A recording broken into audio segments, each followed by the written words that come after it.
And he says, I don't care if I'm an apostle. I don't care who Peter and James and John are. What I'm going to demand is that we have a gospel that we all agree on and that we all come to the table on. What Captain Abershoff started doing was he said, one day I just went to the back of the line and everybody was going, Captain, you got to eat. And he goes, no, if there's food left, I'll get some. And he grabbed his plate.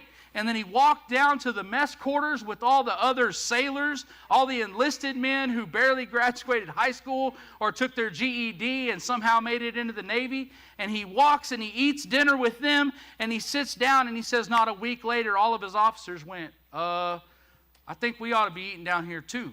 And I think we ought to be at the back of the line because we have no special treatment just because we went to college longer. And you know what started to happen? The whole culture of the boat started changing.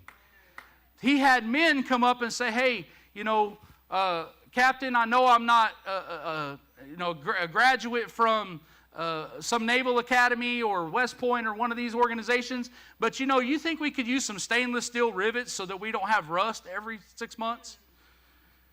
And he was like, that's a brilliant idea. We're the United States Navy, and nobody's ever thought of this before.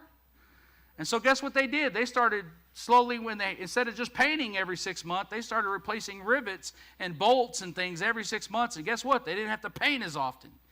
And some lowly sailor thought of this idea because the captain said, I don't care who's who. If you've got something valuable to bring to the table, bring it.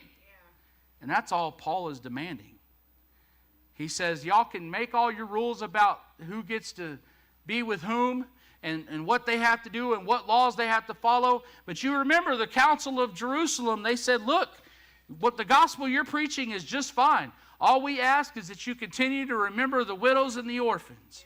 Don't eat meat. Don't get into sexual immorality. Other than that, preach Jesus, Him died, crucified, risen, and coming again, and that's what we're going to be good with, right?